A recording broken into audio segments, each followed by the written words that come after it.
Hi friends, எல்லோரும் எப்படி இருக்கிறீங்க? இது என்னோடய யூடியூப் சேனல். பிடிச்சிருந்தனா லைக் பண்ணுங்கள், ஷேர் பண்ணுங்கள், கமெண்ட் பண்ணுங்கள், சப்ஸ்கிரைப் பண்ணுங்கள். இன்றைக்கி நம்ம பார்க்க போகிறது உருளைக்கிழங்கு கறி. இதை எப்படி செய்யலான்னு பார்க்கலாம் வாங்க. ஒரு பாத்திரம் எடுத்துக்கோங்க. அதில் 50 எண்ணெய் விட்டுக்கோங்க.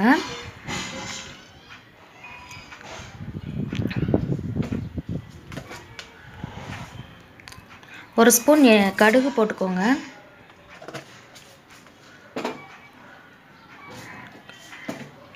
ரெண்டு வெந்தயம் சேர்த்துக்கோங்க. ஒரு ஸ்பூன் ஜீரகம் சேர்த்துக்கோங்க. 2 காஞ்ச வத்தல் சேர்த்துக்கோங்க. 2 காஞ்ச வத்தல் சேர்த்துக்கோங்க. கடுகு பொரிஞ்ச உடனே 2 வத்தல் சேர்த்துக்கோங்க.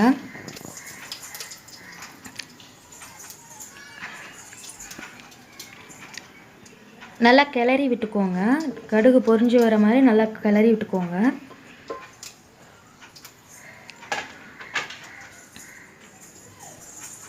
கருவேப்பிலை கொஞ்சம் போட்டுக்கோங்க. ஒரு கைப்பிடி அளவு கருவேப்பிலை போட்டுக்கோங்க.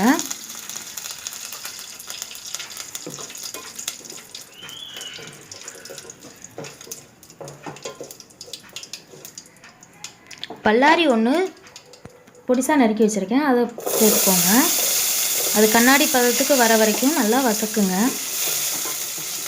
வதக்கி கண்ணாடி பதத்துக்கு வர தட்டியும் நல்லா வதக்கிக்கிட்டே இருக்கணும்.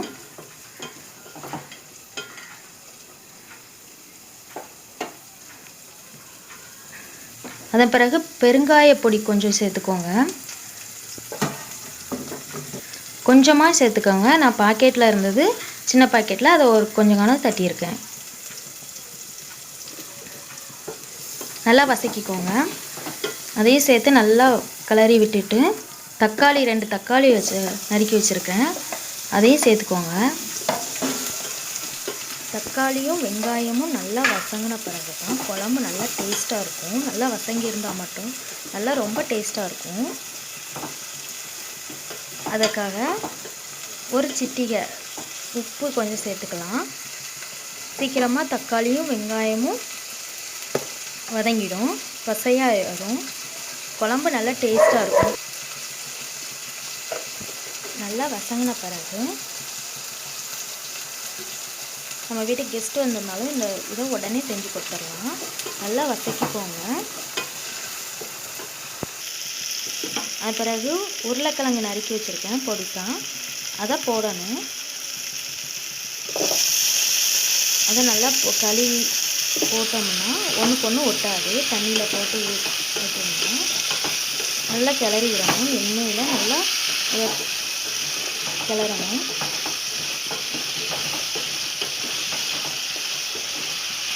கிளறி விட்டுட்டு இந்த கறிக்கு வந்து மசாலா சேர்க்கலாம். மஞ்சள் பொடி 1 ஸ்பூனு, மல்லிப்பொடி 4 ஸ்பூன் போட்டுக்கிறேன். நான் சின்ன ஸ்பூன் வேணால 4 ஸ்பூன் போட்டிருக்கேன். உங்களுக்கு மசாலா அதிகமாக தேவை, கிரேவி மாதிரி நல்லா வரணும்னா எத்தனை ஸ்பூன்னாலும் நம்ம போட்டுக்கலாம். உங்கள் தேவைக்கு ஏற்ப போட்டுக்கோங்க. மல்லிப்பொடி,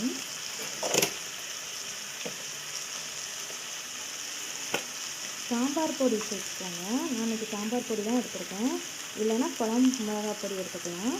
சாம்பார் பொடி 4 ஸ்பூன் போட்டுக்கோங்க. மிளகு பொடி ஒரு 1/4 ஸ்பூன் சேர்த்துக்கோங்க.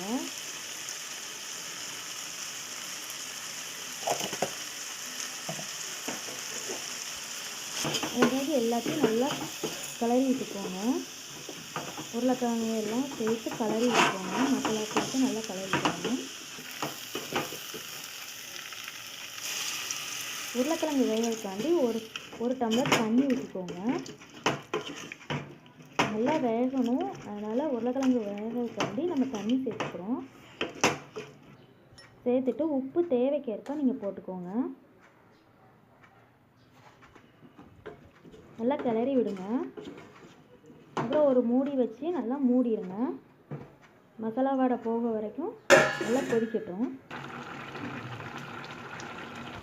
நல்லா கொதி வந்த பிறகு நல்லா கிளறி விடுங்க. ஸ்டவ்வை சிம்மில் வச்சுக்கோங்க.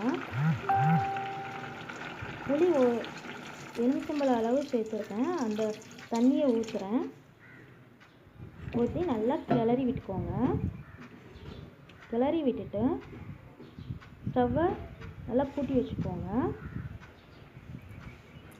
கூட்டி வச்சுட்டு உப்பு போதுமான அளவு இருக்கா என்னன்னு பார்த்துக்கோங்க. நல்லா கிளறி விட்டுட்டு நல்லா கொதித்த பிறகு கிழங்கு வெந்துட்டான்னு பாருங்கள். 80% வெந்துட்டு அப்புறம் இப்போ நல்லா கொதிக்க விட்டுட்டு 5 நிமிஷம் மல்லி இலை தூவிடுங்க. மல்லி இலை தூவி உருளைக்கிழங்கு கறி ரெடி.